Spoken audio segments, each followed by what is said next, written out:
codons.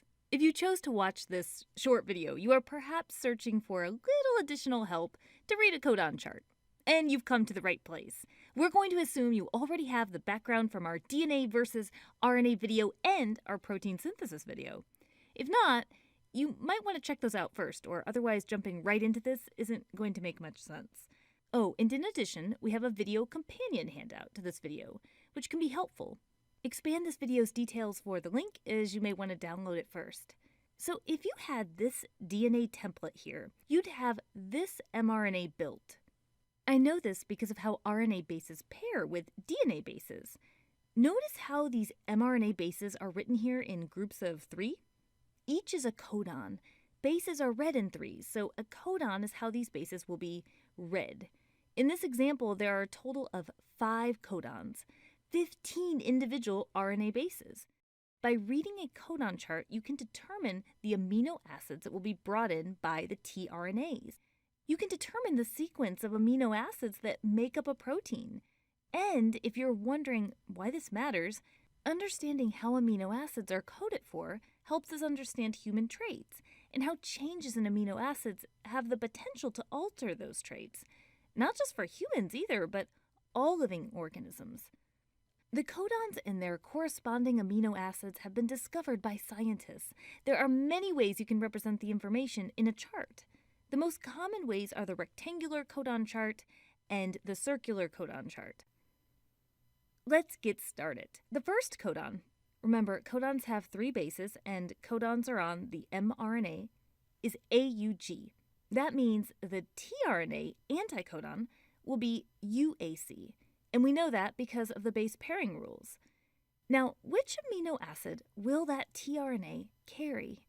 Time to use the codon chart. We'll use a rectangular one, and remember, it's the mRNA codon that we look at, not the tRNA anticodon. So notice on the left side of the chart, it is for the first base. The top is for the second base, and the right side is for the third base. We're looking at the codon AUG. We go in order. First base letter, A.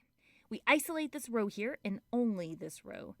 Second base letter, U. We isolate this column here and only this column. We've narrowed it down to this area here where they intersect. Third base letter, G. Here. The codon AUG codes for the amino acid methionine.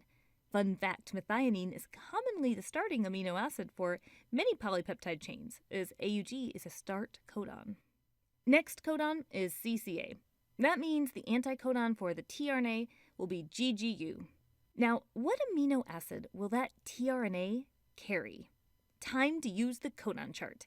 This time, we're going to ask you to pause the video while you try to determine which amino acid this tRNA would be carrying. Again, don't forget to use the mRNA codon, not the tRNA anticodon.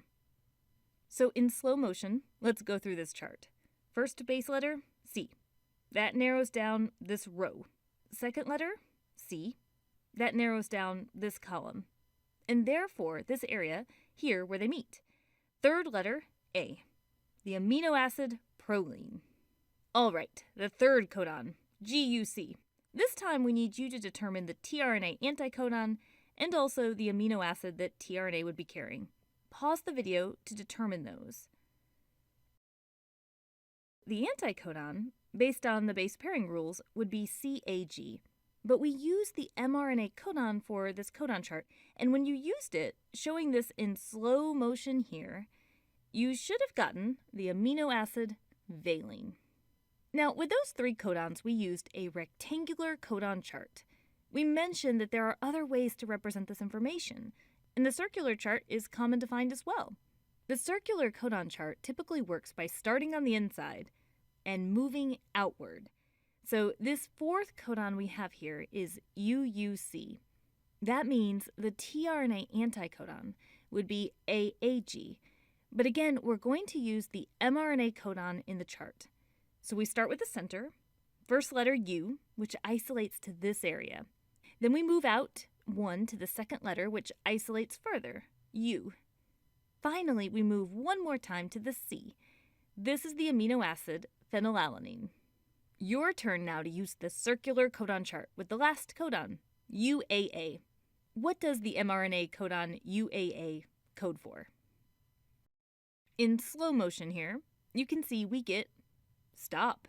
This does not code for an amino acid. Instead, it generally is at the end of a sequence for a polypeptide. And, well, this signals the end of reading the codon chart for this little chain of amino acids anyway. In reality, polypeptides tend to have many more amino acids than this, and proteins tend to be made of one or more of these polypeptide chains. We hope this was helpful, but before we go, we want to mention just a few pitfalls when reading codon charts. Pitfall number 1, not using the mRNA codon.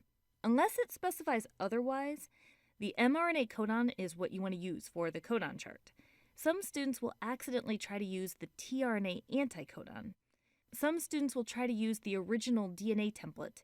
Now, while there are charts that exist for the tRNA anticodon, or DNA, unless it specifically says otherwise, you should assume it's for the mRNA codon. Pitfall number 2, getting stuck on the standard rectangular chart. I've noticed that students tend to have more challenges with the rectangular one. We suggest going slowly, and even using a highlighter if you're able to. That way you can see where the first base isolates the row, the second base isolates the column, and the third base finishes in isolating the amino acid. Remember to go carefully in order. Pitfall number 3, not practicing. You gotta practice, that's why this video has a video companion. So let's do some more practice by going backwards. So using this circular codon chart, can you tell me the 2 codons that code for lysine? Go ahead and pause the video for a moment. So using this circular codon chart, we can see the codons AAA and AAG code for lysine. Let's use this rectangular codon chart here now. Pause this video to determine the 6 mRNA codons that code for the amino acid serine. The mRNA codons that code for serine are UCU, UCC, UCA, UCG, AGU, and AGC. Whew, that's a lot of codons. Well, that's it for the Amoeba Sisters, and we remind you to stay curious.